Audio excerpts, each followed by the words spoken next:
হাদিস তেলাওয়াত করেছি, তুহফাতুল মুমিনিল মাউত, মুমিনের জন্য মৃত্যুটা হলো তোহফা, হাদিয়া। পৃথিবীর মানুষরা শুনে নাও, তোমরা অহংকার করো, তোমার কিন্তু মৃত্যুর স্বাদ গ্রহণ করার মতো ক্ষমতা নাই।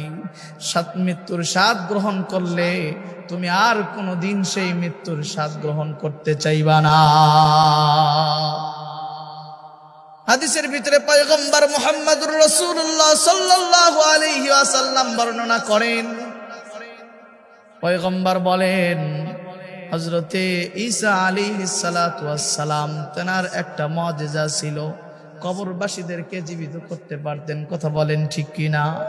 যে কোনো মৃত্যু ব্যক্তির সামনে গিয়া যদি বলতেন কুম বিইজনিল্লাহ, তুমি আল্লাহর হুকুমে দাঁড়িয়ে যাও, জীবিত হয়ে যাও, তৎক্ষণাৎ সঙ্গে সঙ্গে সেই মৃত ব্যক্তিগুলো দাঁড়িয়ে যাইতো, আগের রূপে যেভাবে ইন্তেকাল করেছে সেই রূপ নিয়ে সে আবার দাঁড়িয়ে যাইতো।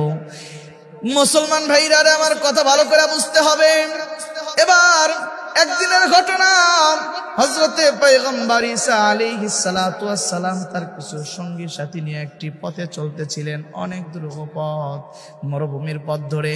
রাস্তার পাশে অনেক দিন আগের একটি কবর দেখা যায়। এবার পয়গম্বর ঈসা আলাইহিস সালাতু ওয়াস সালাম জানতে চাইলেন, দেখি এটা কত বছর আগের কবর, কতদিন আগের মানুষটা এখানে শুয়ে আছে, আর কে শুয়ে আছে একটু জানতে চাই।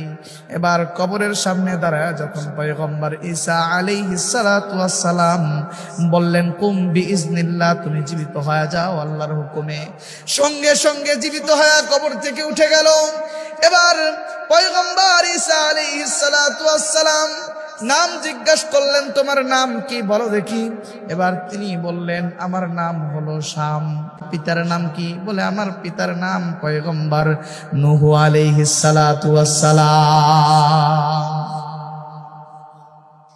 পয়গম্বর নূহ আলাইহিস সালাতু ওয়াস সালামের 4 জন সন্তান ছিল, হাম, শাম, ইয়াফিস, কেনান। কেনানটা ছিল বেঈমান, আর 3টা ছিল মুসলমান। সেই শামকে জীবিত করা হয়েছে। পয়গম্বর ঈসা আলাইহিস সালাতু ওয়াস সালামের প্রশ্ন যখন শেষ, এবার শাম ডাক দিয়া বলে, আপনার পরিচয় দিতে হবে না, নিশ্চয় আপনি পয়গম্বর ঈসা রুহুল্লাহ। একথা শুনে পয়গম্বর ঈসা আলাইহিস সালাতু ওয়াস সালাম জিজ্ঞাসা করলেন, আমার পরিচয় তুমি কোথায় পাইলা? বলে, আপনার পরিচয় আমার বাবা যখন জীবিত ছিলেন, আমি যখন জীবিত ছিলাম তখন আমার বাবাই বলেছিল, ও শাম, তোমাকে একদিন পয়গম্বর ঈসা নামে একজন নবী তোমাকে জীবিত করবে। সুবহানাল্লাহ, জোরে কর। তা বুঝলাম, ঠিক আছে, বলো দেখি তুমি কতদিন হলো এই কবরের ভিতরে ঢুকেছো? কতদিন হলো তুমি এই কবরের ভিতরে শুয়েছো? এক কিতাবের ভিতরে লেখা হয়, তাফসীরের কিতাবের ভিতরে লেখা হয় 2500 বছর আগে, 2500 বছর আগে ঢুকেছি। আর বিশ্বস্ত সূত্রে আরেকটি কিতাবের ভিতরে লেখা হয় 4500 বছর আগে ঢুকেছি। কবরের ভিতরে আমি 4500 বছর আগে ঢুকেছি, তাই নাকি? বলে, হ্যাঁ। তাহলে শোনো, তোমাকে একটা কথা বলি। পয়গম্বর ঈসা আলাইহিস সালাতু ওয়াস সালাম বললেন, তোমাকে একটা কথা বলি। বলে, ওগো পয়গম্বর ঈসা রুহুল্লাহ, বলেন তাড়াতাড়ি। বলেন, আমি যদি আল্লাহ তাআলার কাছে তোমার জন্য সুপারিশ করি তাহলে আল্লাহ তোমার হায়াত বাড়ায় দিবে, তুমি চাও নাকি? আমি যদি তোমার হায়াত বাড়ানোর জন্য আল্লাহর দরবারে সুপারিশ করি, আল্লাহ তোমার হায়াত বাড়ায় দিবে, তুমি কতদিন চাও?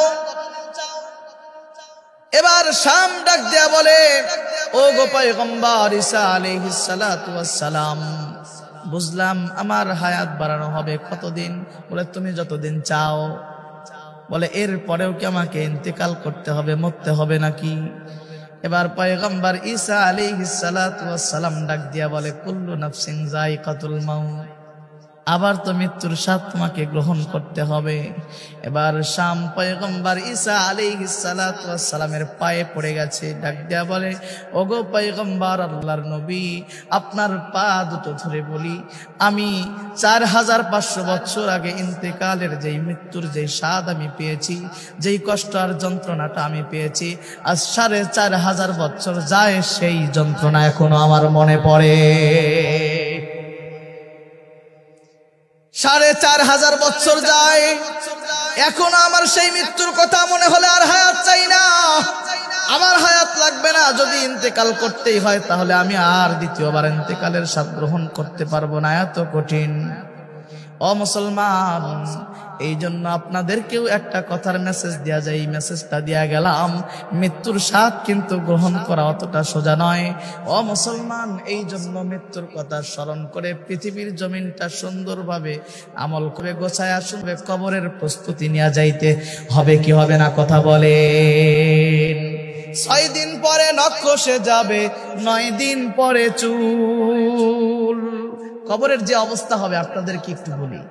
6 দিন পরে নখ খসে যাবে, 9 দিন পরে চুল। কবর গাহের সামান নিতে কইরো না কেউ ভুল, কবর জায়গা ভালো নয়, কবর জায়গা ভালো নয়। কবর গৃহ আমল দিয়ে সাজিয়ে নিতে হয়। 17 দিনে পেট ফেটে শেষ, পোকার খাদ্য হবে। 60 দিন পরে গোশত থাকবে না, কঙ্কাল পড়ে রবে। 17 দিনে পেট ফেটে শেষ, পোকার খাদ্য হবে। 60 দিন পরে গোশত থাকবে না, কঙ্কাল পড়ে রবে।